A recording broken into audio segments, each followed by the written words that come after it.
Welcome to the Wife Stories YouTube channel. New video every day, and don't forget to subscribe. Here we go. It's pretty hard to piss me off. I'm a restrained and balanced man, but when it comes to my personal life, I can't vouch for myself here.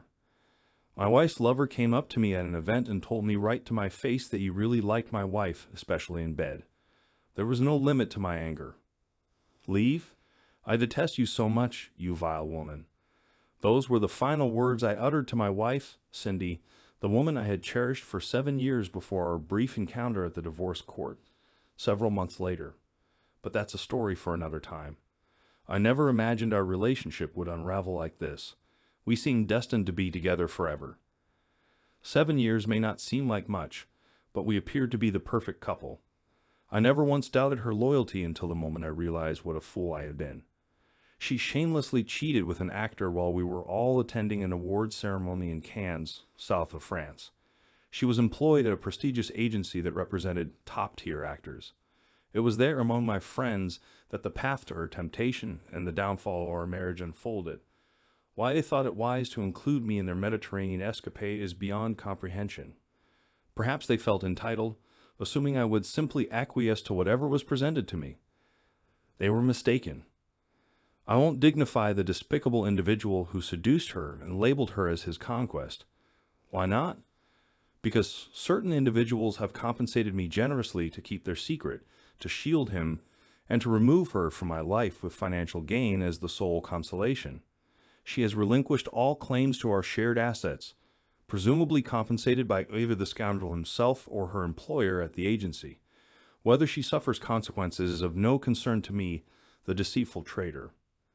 I have to mention this individual to recount the story, but I'll refer to him as Tim.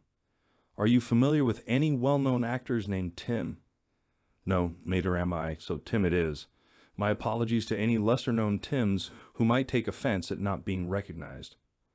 A mere $5 million offered to me to sign a non-disclosure agreement, along with getting rid of her, and without any impact on our assets, seemed like a good deal.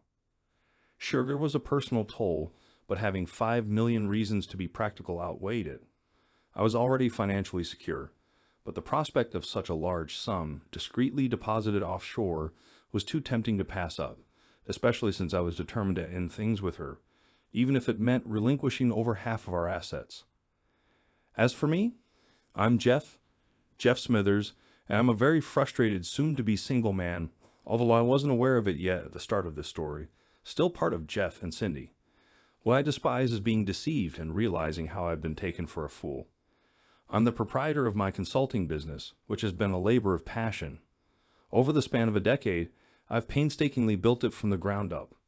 It's thriving, financing the majority of Cindy's and my lifestyle. Anticipating potential challenges, I ensured Cindy signed a prenuptial agreement, safeguarding the business from being considered communal property in our marriage, which thankfully proved wise, although she would have had to waive that as well. With a strong clientele base and numerous ongoing contracts with major corporations, my professional future is secure. However, the issue lies with Cindy. Initially captivating, she held my heart entirely, and I believe we were an ideal couple. Yet she betrayed me by engaging in infidelity, perhaps enticed by the allure of someone famous. What an infuriatingly cliched scenario. Cindy was and still is stunning. I used to believe her beauty was both internal and external, but it's astonishing how love can blind a person. We were both 29 years old, married for 7 years after dating for 2. She had been working at the agency for 8 years and had risen to a position where she was heavily involved with some of our largest clients, particularly Tim. Had I not been so deeply in love and trusting, I might have noticed the warning signs.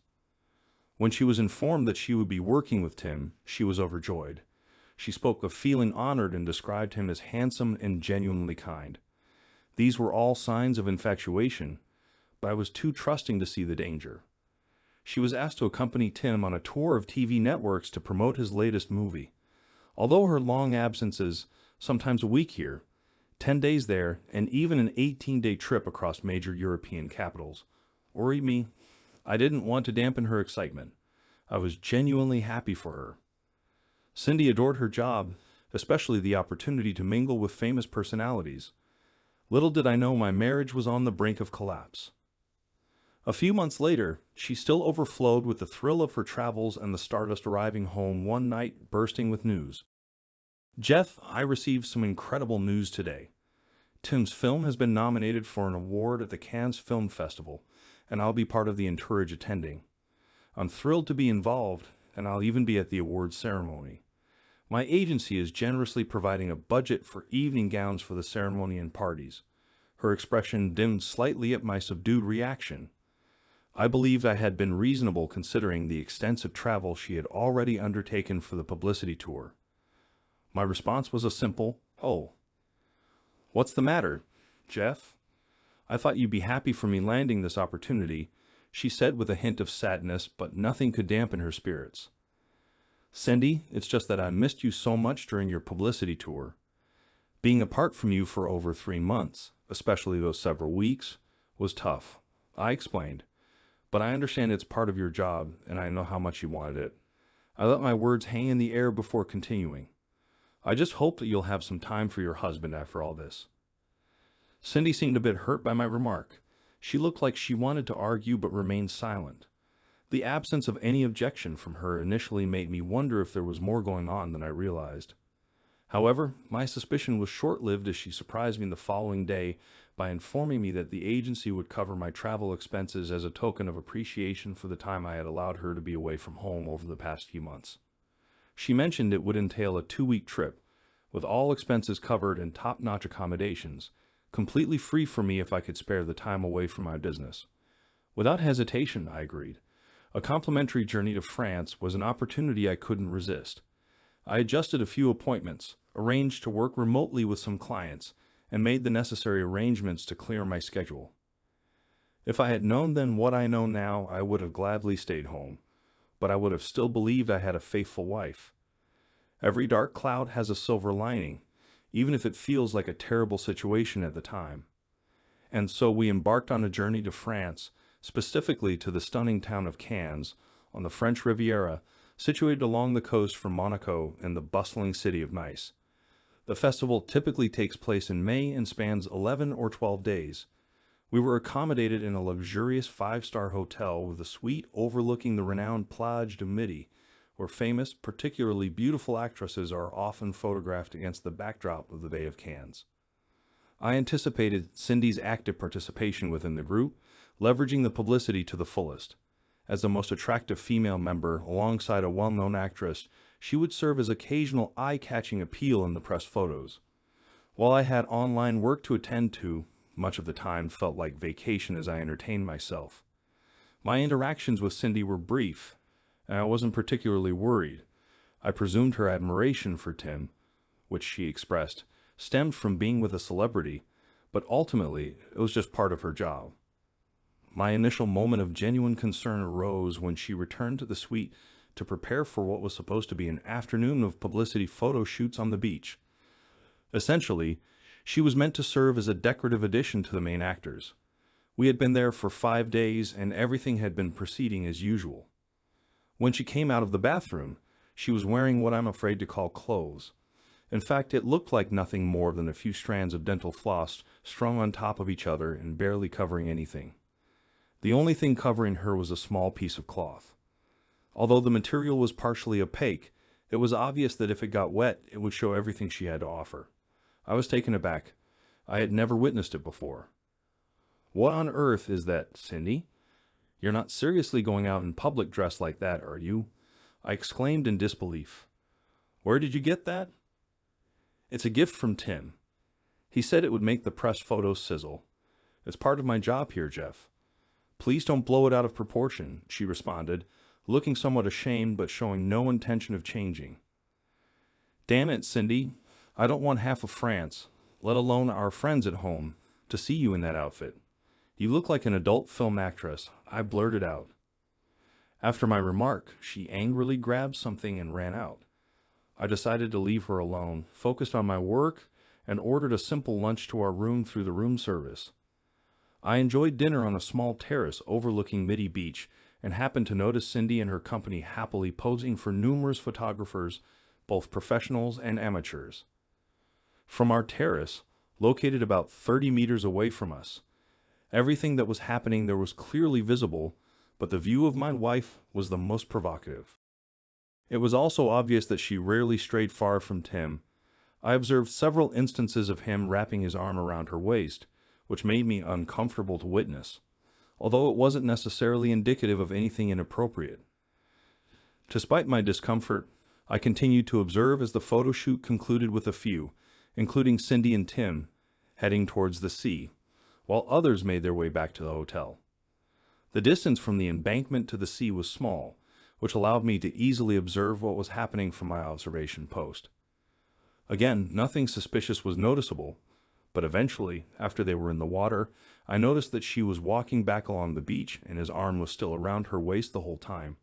I wasn't pleased with what I observed. It seemed reminiscent of what one would expect from lovers and fell short of meeting the standards of a loyal husband. For the first time, I felt genuine concern about my marriage. My mood didn't lighten when she returned to the room after another 45 minutes. She appeared completely innocent, as though she couldn't possibly be guilty of anything. I furrowed my brow and shrugged. "What's the matter?" she asked, looking puzzled by my reaction. "What's wrong?"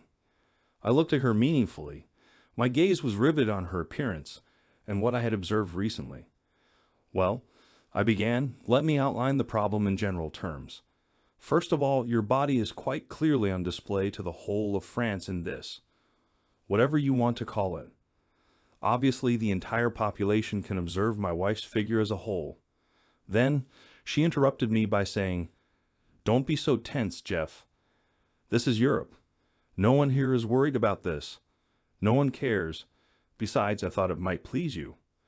We've been apart for so long this year that I decided to wear this for you." I stood by my opinion. "Cindy, Tim bought this for you. You wear this for him, or at best for work, not for me. Besides, I saw you and Tim walking along the beach. He was hugging you all the time, hugging you to him. And as if that wasn't enough, you returned to the hotel 45 minutes before you came here. Where have you been?" Once more, she blushed with decency before replying. "What exactly are you implying, Jeff? What accusations are you making against me? You understand that this is purely professional, don't you?" "Jeff, I'm simply fulfilling my responsibilities, yes. Tim may be attractive, but that's where it ends. There's nothing more to it. Darling, I'm focused on my work." I chose to hold my tongue.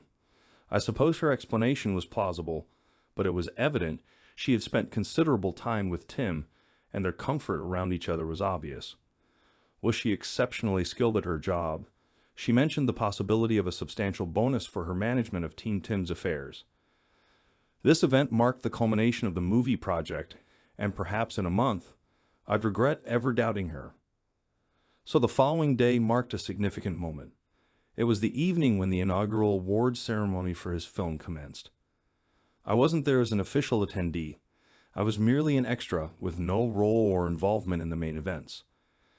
Cindy looked stunning in her glamorous gown, and my heart raced as she departed for the event. I knew there was a high probability she would be seated next to Tim. I prayed that my heart wouldn't soon be shattered. The festival received extensive coverage on French television, so it didn't take long for me to confirm that Cindy wasn't just seated next to Tim, but also appeared to be leaning towards him. My worries only intensified. Tim ended up winning an award, and I received a text inviting me to the after-party. That's when everything went downhill. It began decently enough, with a few drinks escalating into many. As midnight neared, some began to disperse, and I noticed Cindy heading towards the restroom.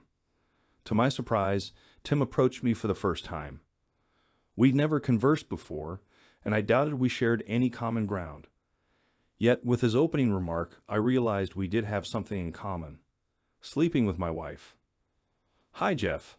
You have an amazing wife. You're a lucky guy. You're very lucky." "She's been the only one helping me relax for the last few months." "Thank you, bro," he said. And clearly, he had too much alcohol, because how else can you explain this prank? I felt a strong desire to confront him physically. I'm a big guy, probably 25 pounds heavier and 3 inches taller, and I was seething with anger. However, I wanted to hear more about it, so it was with great difficulty that I managed to ask him, "Interesting, Tim. How long have you been spending time together like this?" I kept a sober look while he was obviously drunk and enjoying his bragging rights. "Oh, soon after we started the promotional tour," he boasted. "I'm sure I've been in bed with her maybe 30 times. Oh man, you know what she's doing. You'd obviously envy me. I'm not sure she even tried it when either, and probably wouldn't have tried if it wasn't for me. So you still owe me." Out of the corner of my eye, I noticed that she was approaching, but I chose not to pay attention to her, hoping that she would hear what we were going to talk about next.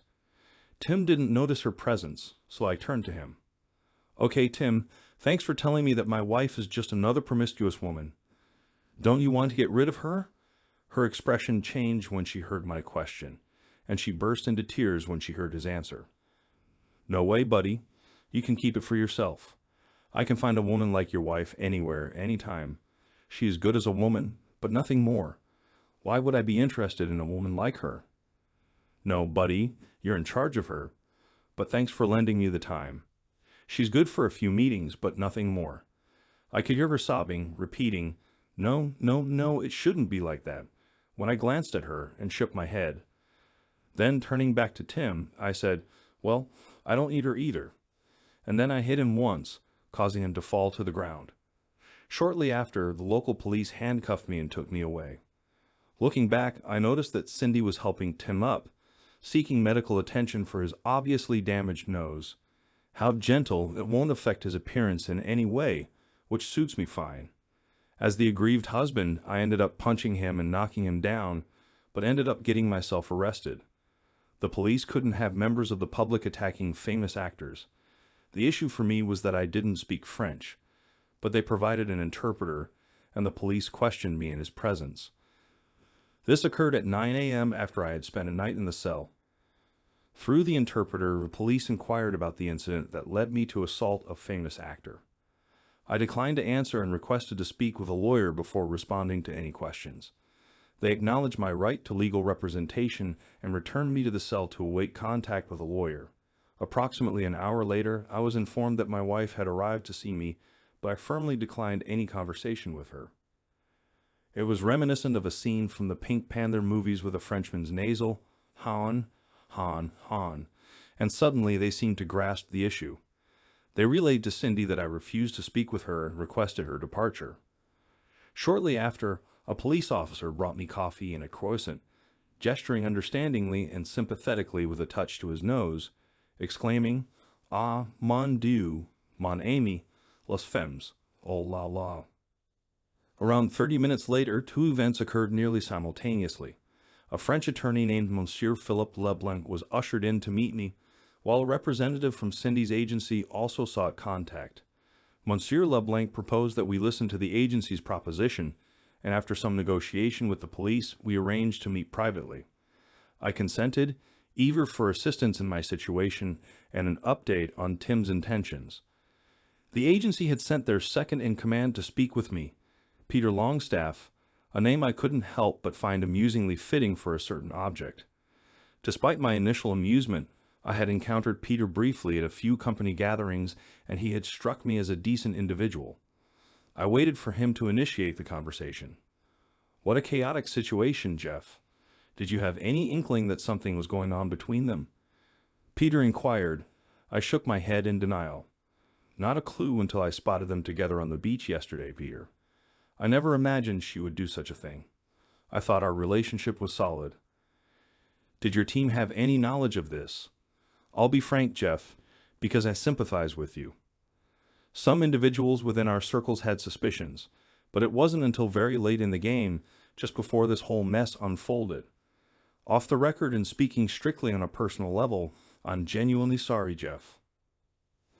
"I did witness your altercation, and I have to admit again, off the record, I couldn't help but chuckle when you put him on the ground," Peter remarked with a smile. Yes, Peter was indeed a good person. "Jeff, do you have any plans for what you'd like to happen in an ideal scenario?" "Yeah, I wish I could just eliminate them both and move forward, but I know that's unlikely anytime soon." "What's your plan regarding Cindy? Can you patch things up with her?" "No way, Peter. I'm going to divorce her and do whatever it takes to bring both her and him down. Peter, I don't have any issues with you, but I'm pretty sure a good lawyer back home will handle this for me. If they suggest holding the agency accountable, then so be it. The agency can't escape some responsibility in this, you understand. Peter looked at me and responded, "All right, Jeff. That's what I expected. We all have our own interests here. You need to leave, and we need to keep this under wraps. Tim doesn't want any more people to know he got beat up. He's supposed to be an action hero, for God's sake."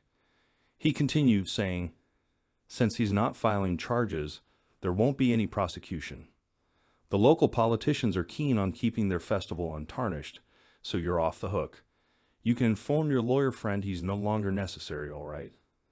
The lawyer departed with a brief handshake, assured by Peter that the agency would cover his fees upon receipt of an emailed bill to the address on Peter's business card. Now, Jeff, let's get down to business. Are you set on divorce? No chance of reconciliation? I understand if you are, but I want you to know that she still cares for you deeply. She just got lost in an infatuation with a famous actor. Trust me, she'll be heartbroken. I truly wish she suffers for it, Peter. Right now, I despise her completely. She showered that arrogant jerk with everything she had to offer. If what he boasted to me is accurate, he received favors from her that I never did. Her intimacy, for starters, and much more. All right. I understand your point, Jeff. I'll pressure her to provide you with everything you need in the divorce. We'll ensure she realizes she'll face disgrace and unemployment if she doesn't comply. Jeff, I'll also propose to the board that they compensate you generously in exchange for your silence about the entire situation. With your consent, Jeff, I'm arranging for your departure and booking you on the next flight back home. Is that acceptable to you?" I nodded in agreement as he went on. "Please trust me, Jeff. I'll ensure that you emerge from this situation as well as possible. I apologize. I know it sounds cliché, but I mean it sincerely. I give you my word. Although we're not very familiar with each other, I consider myself a man of integrity. Before you leave, Jeff, Cindy asked me to implore you to speak with her. She's unaware of my plans, but could you please have a conversation with her before you depart this evening? Peter, you're the hero in all of this. But could you promise me one thing? Will you convey these exact words to her?" He nodded in agreement. "Tell her she's a reprehensible, deceitful person, and I never want to see her again. Never. I'm truly sorry it's come to this. But yes, I'll relay your message to her verbatim. She'll react just as you anticipate. She'll be devastated. But Jeff, she only has herself to blame. I'll reach out to you when we return next week, and I'll present you with the best offer I can negotiate from the board. I'll also convince Cindy that she has no alternative but to comply. I'll arrange for your release, take you back to the hotel, ensure she's not in your suite upon arrival, and personally escort you to the airport for the earliest flight home." In just over 15 hours, my marriage imploded. I was consumed by pure anger and hatred towards both Cindy and that jerk Tim for what they did to me. Within another 15 hours, I found myself back home, feeling the emptiness in both my body and my house without Cindy. I knew our relationship was irreparable. I couldn't bear to stay here surrounded by memories. I planned to hit her hard in the divorce, ensuring she couldn't afford the rent. One of my first tasks was to inform the landlord that we'd be vacating. Knowing Cindy would be in France for another week gave me ample time to handle banking matters, savings, checking accounts, credit, and debit cards. Keeping busy with these tasks helped to distract me from the pain of betrayal and allowed me to focus on my priorities in the divorce. Despite Peter Longstaff's reputation as a nice guy, I needed to ensure the outcome favored me. Time passed, and before long, I received a call from Peter expressing his desire to meet and discuss matters. He mentioned that he, along with a lawyer representing the board, wished to facilitate a swift and uncontested divorce. We convened in my office where Peter introduced the lawyer accompanying him, a pleasant woman named Jeannie O'Battle, whom I whimsically dubbed Jeannie in the bottle in my thoughts. Despite my initial jest, it became evident that Jeannie, from the law firm Sue, Gravitt, and Room, possessed a keen intellect and bore no resemblance to any cartoon character. Her sharpness of mind was unmistakable.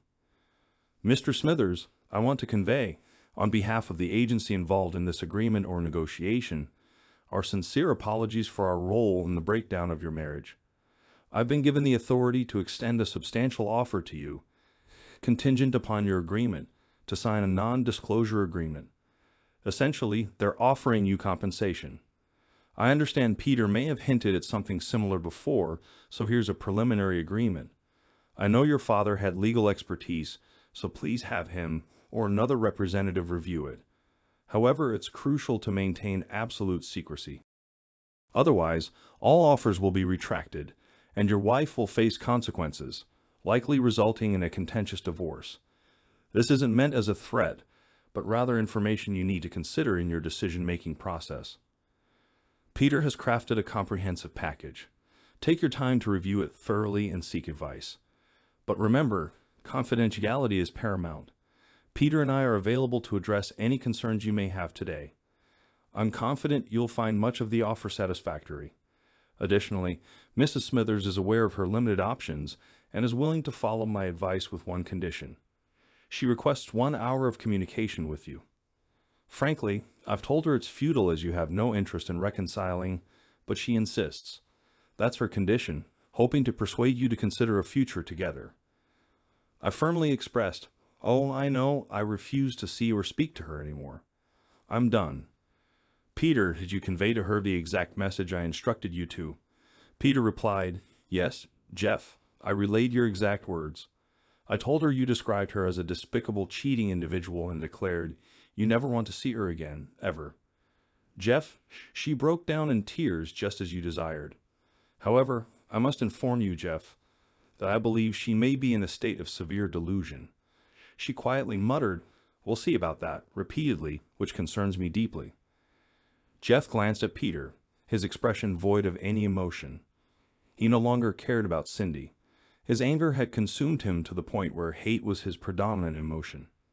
He hadn't yet realized that hate isn't the antithesis of love. It's merely distorted love, likely irreparably damaged but still smoldering. Despite the emptiness or disdain he felt, raw emotion still lingered within him. Jeff was on the verge of issuing a warning to her to cease her behavior, threatening to leave the negotiation and unleash chaos upon all involved parties. However, before he could speak, Jeannie intervened. "Jeff, if you're absolutely certain about divorcing your wife and confident in your decision, what harm would it do to give her just an hour? In my view, you could shatter her hopes in just 5 minutes. But even if she's determined and it takes an hour, so what? You'll never have to deal with her again." Presented that way, it seemed like less of a big deal. Having resolved this issue, he decided to reconsider the offer and return to discuss it with a woman whom he called a woman of easy virtue. Jean handed him the written offer. It wasn't drafted as a formal legal document. Instead, it consisted of bullet points serving as a framework for the legal language to be incorporated, agreed upon, and signed off on. Agreement between the agency and Mr. Jeff Smithers. In exchange for completing a mutually agreed non-disclosure version of this agreement, the agency will pay Mr. Smithers $5 million to compensate for the distress caused by a client and an employee of the agency. The agency offers this payment as a complete and final settlement of any claim arising from the aforementioned actions. The agency's client, referred to as Tim, acknowledges regret for drunkenly disclosing details of his affair with Mr. Smithers' wife. He unequivocally states he will not pursue any legal action regarding the physical altercation, conceding that he deserved at least what he received. Regarding Mr. Smithers' current wife, Cindy Smithers, the agency will retain her employment and provide compensation for her share of joint assets, enabling her financial independence without reliance on Jeff Smithers. Mrs. Smithers has agreed to cooperate in expediting a divorce based on irreconcilable differences, with the condition of being granted a maximum of 1 hour of Jeff Smithers' time to discuss the reasons for the divorce. This meeting must occur no later than 2 weeks before the scheduled court date for the divorce proceedings. It's not overly complicated, Jeff. We could all add layers to make it complex, but all parties understand the wisdom in avoiding unnecessary drama. The truth is there are no winners here except for you financially, although you've lost a wife. In a moment of clarity, Jeff realized he couldn't expect more than what was being offered. He didn't need advice. He even decided to agree to see her for up to an hour, but made it clear it wouldn't be a comfortable experience for her. He doubted she'd last more than 10 minutes and instructed them to tell her she could contact his office to schedule the meeting whenever she wanted to get it over with. Cindy attempted to see Jeff at his office but was denied entry. However, she was allowed to schedule an appointment via the intercom. Jeff informed her he would only grant the agreed-upon single meeting, no more, and she could take it or leave it. The following day, she arrived 5 minutes ahead of schedule, only to be kept waiting until 3 p.m. before being allowed in. She attempted to approach Jeff for a hug, but he swiftly halted her with a raised hand, spitting out, "Don't lay a finger on me, you disgraceful wretch. Spit out your words and leave." His anger trembled through him. The foolish woman had been warned. Tears streaming down her face, she implored, "Oh, Jeff, what have I done? Has your heart truly hardened so much against me that even a small display of affection is unbearable? We shared 9 years of love, Jeff. I'm your wife. I love you. Please, Jeff, I was a foolish girl infatuated with a movie star. I know my actions were wrong and selfish." "Cindy, what do you expect to happen? I don't love you anymore. Didn't Peter convey my message to you? He relayed your words, hurtful as they were, but I believe deep down you still love me. We're meant to grow old together, Jeff." "Cindy, are you out of your mind? You betrayed me in the most horrible way possible. You've been with him for months, even the day I saw you coming back from the beach, and it took you 45 minutes to cross the road to our room. I'm not naive, Cindy. I know what happened between you, and then you came to me as if nothing had happened. You disgust me, Cindy, and I'm filing for divorce." "Please, Jeff, I'm begging you. I made a mistake, but I love you with all my heart. Please give me another chance. This is your only chance, Cindy. Just tell the truth and let's see where it leads. Your gallant lover bragged to me about what happened in his bed, something you never did to me. I want to know, so I'm going to ask, and you're going to answer with a simple yes or no. Did you sleep with him at the beginning of the promotional tour?" "Yes, but I..." "Just a yes or no, no comment. Did you let him do things to you that you never did to me?" "Yes," she quickly admitted, "but Jeff, he's famous, and..." I exploded. "He's famous and attractive, so naturally you're willing to humiliate yourself for him, right? It all makes sense if you lack any intelligence or self-respect. Is that what you've become, Cindy? Loved is the past tense. Love is dead, gone, and will never come back. You disgust me, and you know what? You heard me tell him to leave you because I don't need you, and you heard him throw you away like trash, saying he could find someone like you anywhere. Do you understand? You mean nothing to him, just a disposable toy that he can use and throw away." "Jeff, this is unfair. You agreed to give me an hour to discuss our marriage, but all you're doing is yelling at me and acting." Something within me shattered, an intensity of rage and betrayal I had never known surged through me. I wanted to inflict pain upon her, to see her grasp the reality that our relationship was over.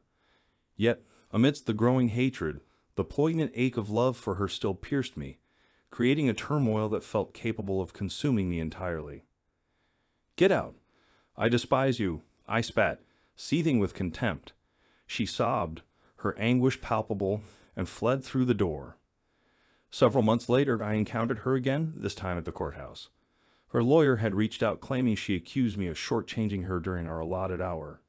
She acknowledged the inevitability of our separation, but sought closure, insisting on a chance to speak with me after the divorce proceedings. It seemed inconsequential, a mere half hour, but I relented.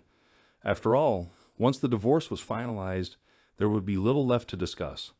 Attending the final decree was the least I could do, though I felt I owed her nothing.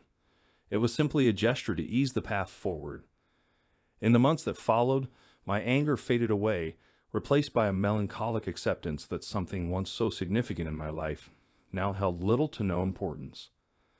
There were moments when I drank excessively to numb the occasional pang of regret over ending things with her. A few close friends approached me about reconciliation, insisting we were great together and suggesting that starting a family might rekindle what we once had before Tim came between us. They pleaded with me to give her another chance, emphasizing how deeply she loved me. But it all felt like nonsense. I couldn't discern if they were genuinely concerned or simply acting on her behalf. Despite their apparent sincerity, their constant prodding only served to infuriate me. Eventually, I confided in a select few trusted friends, instructing them to ensure anyone mentioning Cindy would be swiftly removed from my life. And so, some of our closest friends distanced themselves from me, unable to tolerate the cold, callous person I had become. Months later, I found myself led into a side room at the courthouse where Cindy stood alone. She appeared as beautiful as ever, but those familiar with her, like myself, could discern the damage evident in her, just as it was in me. She was attired as if for a funeral, fittingly so, for this marked the funeral of our marriage. Its last rites had been administered, it was interred, all finalized and concluded. Now came the obligatory post-mortem conversation, customary in times of mourning. We had quenched the animosity, or at least I had. She had extinguished the hope she once clung to. There remained nothing to dispute or contend over. "So hey Cindy, you're looking good. How have things been?" "I've had better times, Jeff. I've been seeing a therapist for a few months now. People said it would help, but honestly, losing my husband, the man I loved and still love, has made me realize how foolish I was to chase after a famous actor. I gave him what I never gave to my husband, the only person I've truly loved. It's too little, too late, Jeff. I'm deeply sorry for the pain I caused you. I wish I could undo it all and replace it with the love I still have for you, which will always be there in my heart. Jeff, I don't expect anything from you. I betrayed you, plain and simple. It's painful to realize that the man I thought was worthless now sees me the same way. But I made this mess and I have to live with it. I wanted to see you one last time to make some kind of peace with you. I want you to know that I won't live a loveless life, but I'll always hold on to my love for you. If you ever realize its value and want it back, it'll be here for you. If you ever want it again, just ask. But I won't hold my breath. I know it's over between us, but that's the only way I can envision living my life now." I never questioned the sincerity behind her words. They resonated with truth. There would be no purpose in anything else. It would have been effortless to reach out to her, to attempt to rekindle our love, to heed the urging of our friends. Yet I resisted. I understood that her employer still valued her, that she excelled at her job. In fact, she might be even more valuable now, unburdened by a husband. She would inevitably find herself in the same situation that led to her infidelity. We had no future together. With the anger dissipated, only the lingering ache of a love now dead remained. Despite this, I could afford to be magnanimous one last time. "Cindy, I tell you this because it's hard to extinguish a love once so fervently held. For your own sake, let go of that love.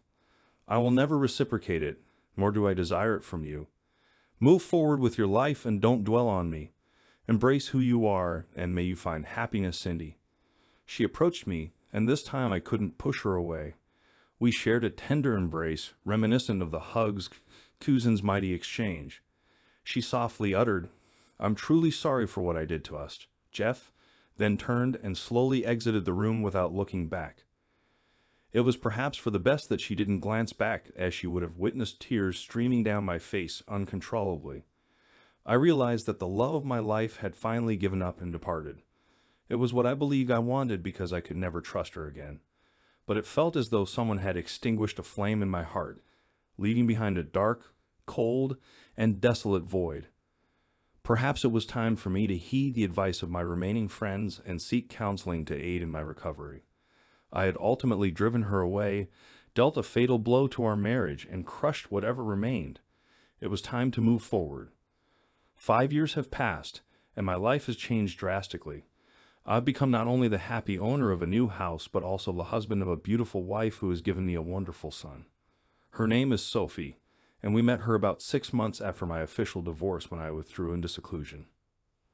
During that time, all my thoughts were consumed by one thing: a thirst for revenge.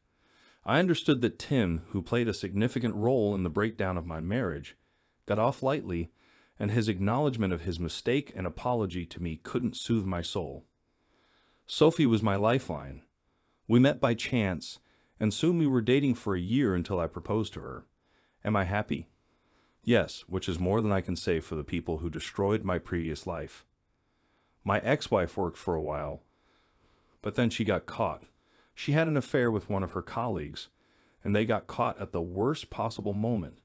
Moreover, after she was given a second chance at work, she didn't perform her duties properly, so she was fired without remorse and left somewhere to the other end of the country. I don't know how she's doing, but judging by the fact that there's no news about her, it's probably not great. As for the actor, it seems to me that he began to lose his former popularity because after he ruined my marriage, he managed to ruin several more marriages, leading to a real scandal. And if you believe some rumors, he's currently having serious health problems because one of the women he spent time with wasn't entirely clean.